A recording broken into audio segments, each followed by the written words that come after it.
I'm learning this as you all are. We're getting my running commentary on something I know literally nothing about. Sounds like another Vosh stream.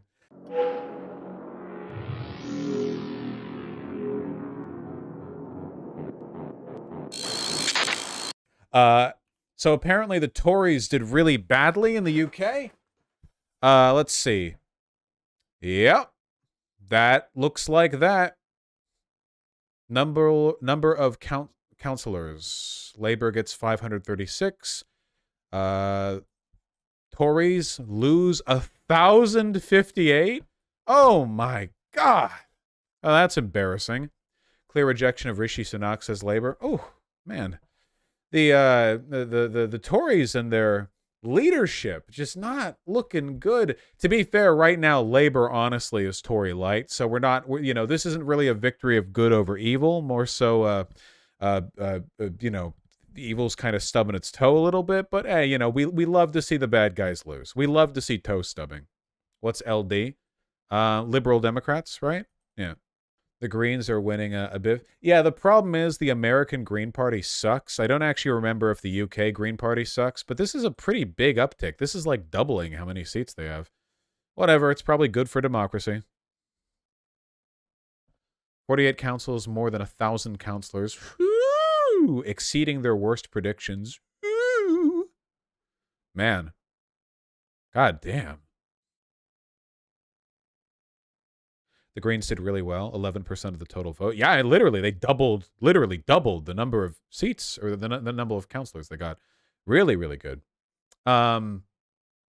Little short of calamitous. That is such a British way of describing an electoral loss.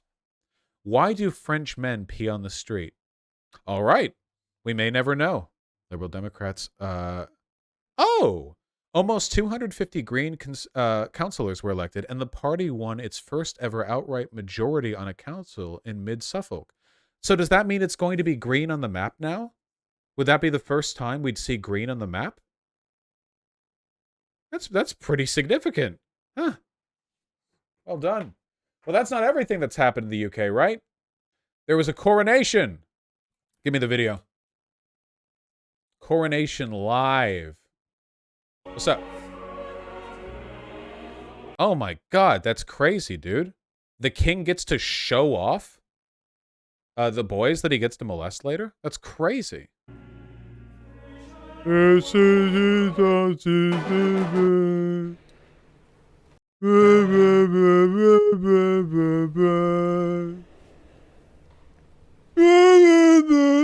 Sorry. It's like, it's the coronation. I don't care. Wow, he's gonna be dead in like 6 months anyway. Whatever. Well, oh, from CNN News 18. Was King Charles' coronation a great spectacle or a damp squib? I'm going to say it's a waste of taxpayer money, I am. Oh, looks like 57% of them say it's a great spectacle. Sorry.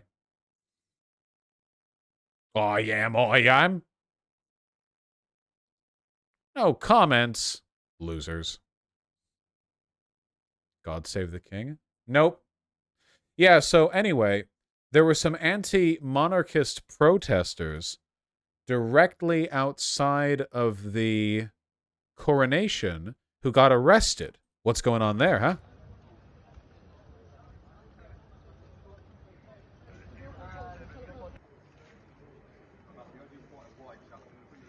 A bunch of our organisers arrived this morning with placards.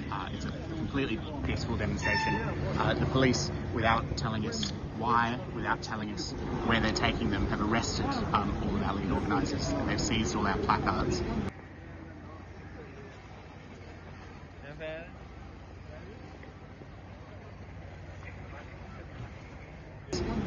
They call themselves Republicans? Well, in the context of a monarchy, Republicans would just be anti-monarchy. Yeah. As in, like, for the Republic. It feels like something out of a police state, because we still don't know why anyone's been arrested, and we still don't know where they're taking our people, you know? Britain's meant to be a democracy, but Charles isn't treating it like one.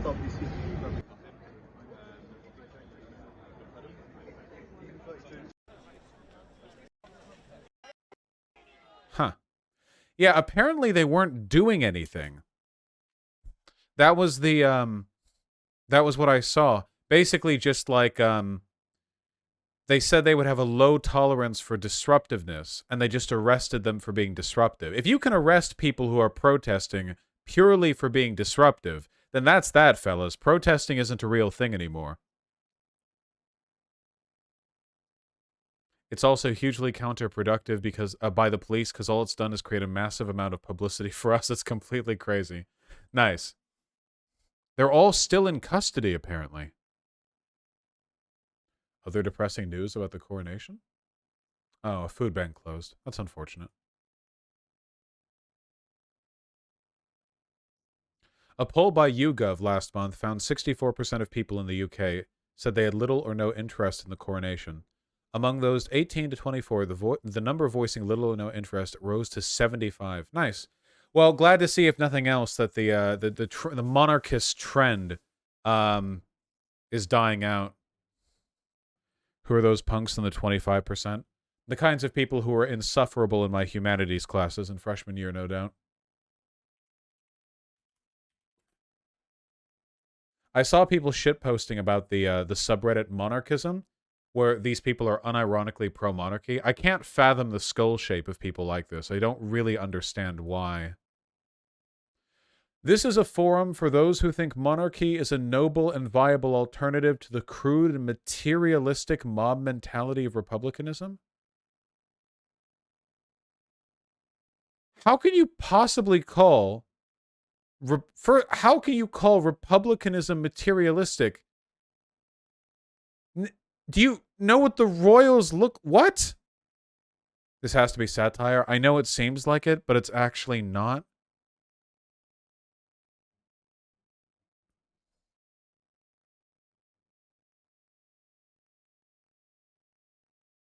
If the British government had spent all this money on an inauguration instead divided among the taxpayers, the average British taxpayer would have received about £4. I'm sure that would have been life-changing.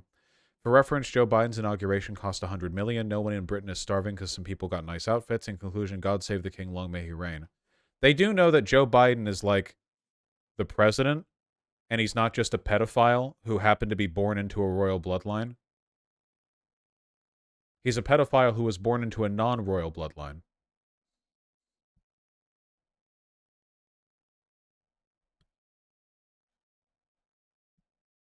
Americans' opinions on the monarchy are annoying. There's this woman on TikTok, and she makes herself out to be a royal expert who sounds like she's being paid by Harry and Meghan.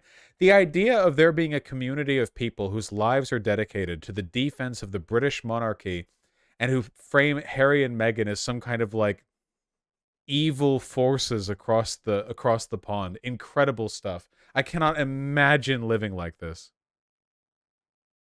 The king's clothes are worth over $1 million. That's insane. Yeah, well. To be honest, I don't really care that much about the money aspect, all the money they take up. I really care more about their behind-the-scenes political power. Also, I just think everyone who's a monarchist should sort of be dumped into the ocean. Or maybe like they could be given an island themselves. No, don't. Listen, just take all the monarchists and take the monarchy and give them their own country. Just put them out on an island somewhere. Or, I don't know, Greenland. Canada will never abolish the monarchy, not without destroying the country. We are a federation of provinces who don't agree on shit. We'll never agree enough to let someone touch the charter. All these hecklers make me wish we did attempt to make Canada a republic, just so they can see what a ruckus it would be. It's so odd to me to see these online Republicans as a Canadian, especially when our country was literally founded on protecting and promoting the British Crown, in contrast to the Americans. They don't want a monarchy, they ought to become Americans. It's mostly just American culture taking over Canada. Sad and true. It devastates me that so many Canadians are imbibing more American culture and media these days.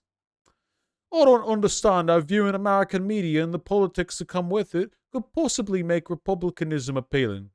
Looking back at my former country, a 32-year-old failed state of a republic, and the everlasting election campaign that is the US political system,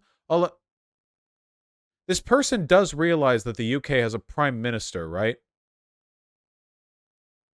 Wait, do these people understand they have a government? Can't stand Americans feeling like they have the right to say how another country conducts its affairs. Suppose it's nothing new, though. From a British person!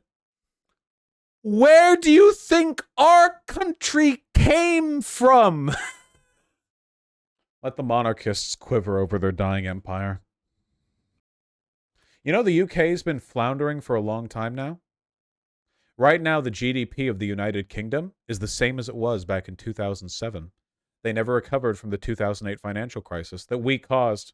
These monarchists, their country's so weak, we caused an economic crisis over here, and their country so bad that their economy stayed stagnant for the past decade and a half. Our economy bounced back pretty much immediately. This is 2007, and since then it's just been up and down and up and down. Look at that. Now that's a freedom line right there. It's been going up even faster since the pandemic. Look at our 2008 bump. Man, look at that. Eep. Whoosh. A thick, throbbing freedom line. China got a nice curve. Yeah, it does. Some people have speculated that China is lying about its GDP numbers, and I think they are to an extent, but... Oh, you can also see why Japan's floundering right here and why they're so obsessed with cultural purity. Look at them. They've been stagnant since the 90s. Yikes. Like, unironically, though. People still talk about Japan like it's an economic powerhouse. Why? It's not. Cyberpunk nostalgia? Yeah, one of the reasons Cyberpunk always has, like, Tokyo Town or whatever is because the genre of Cyberpunk was mostly sort of codified back when people felt that Japan's economy was going to like take over the US. You know what I'd like to see right now? India is actually booming right now, and they have the largest population in the world. How cool would like revival cyberpunk, but with Hindu aesthetics instead of Japanese? You know what I mean? Like, imagine if it was cyberpunk, except instead of everything being like Japanese, like neon text or whatever, you'd have like elephants and the Gishna and like the Hindu and all that, but like in the cyberpunk. Because that's more realistic, man. They've got a huge population, right? That'd be pretty cool, I feel like. Like, and at that point, everything's so commodified and corporatized that none of it's like authentically Hindu or anything. The same way our culture, like Christmas gifts aren't authentically Christian. You know, that's what corporatism does, or that's what it's how it all works. You know, I think it'd be pretty good.